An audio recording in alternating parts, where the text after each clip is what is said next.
You are looking live at the U.S. Capitol, where later on this evening, President Donald Trump will have his State of the Union. Parking certainly going to be an issue, but folks who live in the area are used to it, and they can certainly adjust accordingly. Welcome to DC News Now at noon. I'm Mark Hall. And I'm Shanika Grimshaw.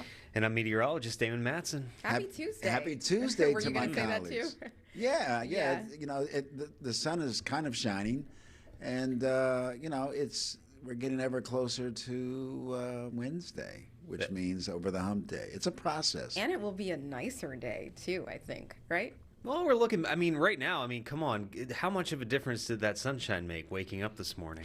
Saw that thing come up over the horizon. I'm like, all right, this is a little bit better. We can get this done today. Yeah, absolutely. Yeah, and that snow, too, from the weekend, it's all but gone already, too, for many of us. So we lucked out. I've said that yesterday a bunch of times, but we're going to get even more lucky in terms of our weather because, like Shanika mentioned, we are going to see some warmer conditions soon enough. Now, it's not going to happen today.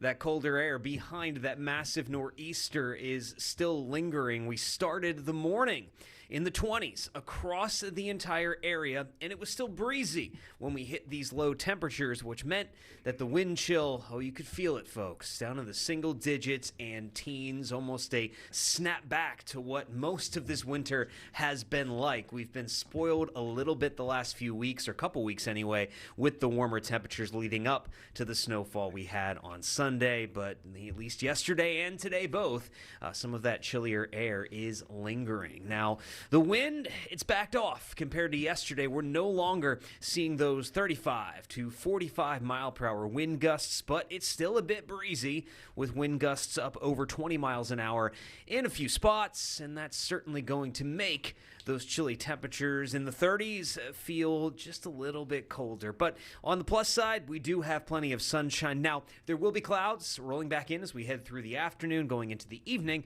as a little clipper dives our direction. Will we see any precip out of that system? And how much will our temperatures jump up on Wednesday? We'll have a look at that in your full forecast coming up here in just a little bit. But Mark and Shanika, even though it's chilly outside, I think, the sunshine, the lack of snowfall on the ground, it's making everybody, I think, a little bit happier today. Today's a win. Yeah, exactly. All right, Damon, thank you. We'll check back in just a bit. All right, Shanika, obviously a big day or a big night this evening on Capitol Hill.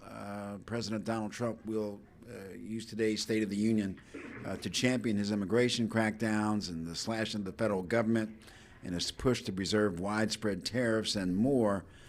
Republicans are hoping that he can convince Americans that his policies have improved their lives and ensuring that the U.S. economy is stronger than ever.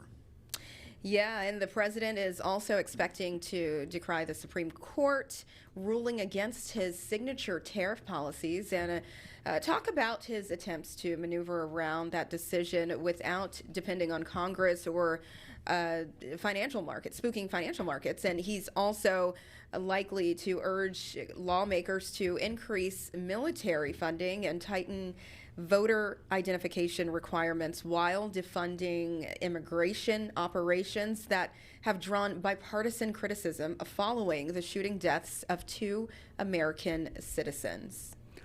Well, Shanika, the president said that there's a lot to discuss, and it's going to be a long one, and we expect it to be so. So yes. We're talking probably at least 70, 80, 90 minutes, if not longer. Yeah. And I do believe the last one was pretty long. Yeah. There are so many things to talk about. And when the president himself says, hey, we have a lot to talk about and it is going to be long, that is definitely what we are expecting. And don't forget, Virginia Governor Abigail Spanberger will give the Democratic rebuttal soon after the president's State of the Union ends.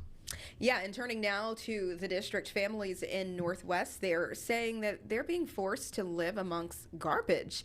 And on every floor of the Plaza West apartment building, it's the same problem.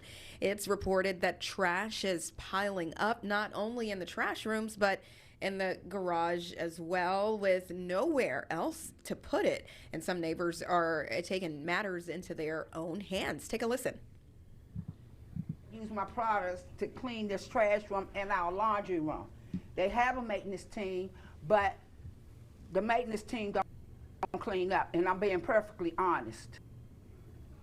That's got to be tough. Oh, yeah. There's no doubt about it. Got to be tough. And apartment management, they said in the statement that they have been actively addressing the issue, and there was a delay in the pickup of the trash that they worked to remedy in a timely manner while also accommodating weather-related delays, because we all know lots of people were dealing with the same thing where trash trucks couldn't get to certain places and areas. A lot of roads were unshoveled and untreated, and with the snowcrete that we learned a new word, Mark. We did. Snowcrete. Never thought that I would learn such a word, such a new word in 2026. But the snow, we saw it, and we need special vehicles to remove a lot of that snow. Yeah. So it did trickle down, and those apartment buildings really look like brand new ones. They don't look like an older style apartment building. It looks like it was kind of just built maybe within the last couple of years, and so those typically are higher, right? Yeah. And so you have residents paying lots and lots of money and have to live amongst garbage. Yes, that has to be very, very concerning and frustrating. Yeah, hopefully that situation will get fixed as soon as possible. Let's head over to the Commonwealth.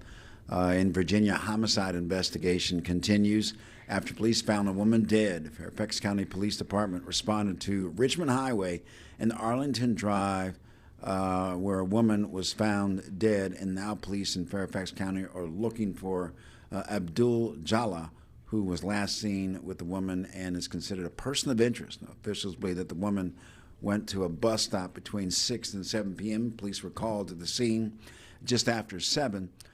And the community member found a woman inside of the bus stop. At the time, police have not released her name. Investigators noted that Jallah may be dangerous, and officials urge anyone with information on his whereabouts to call 911 or the Fairfax County Crime Solvers at 1-866-411-TIPS. All right, and take a look at this, Mark. This is pretty cool. This is a look from space at the massive winter storm. Look at that, affecting millions of people across the Northeast. And that is, of course, taken from NOAA, as you can see. And the center of the nor'easter wrapping into a shape of a hook. And that is typical of coastal low-pressure systems that quickly intensify. Winds gust over 50 miles per hour, and that has been recorded from Virginia to Maine. That looks really pretty cool there. It's beautiful. Yeah. And I know it's just a massive storm that you can see. But yeah, that's a beautiful look from space. However, being on Earth, dealing with that, it's not as beautiful. Not at all.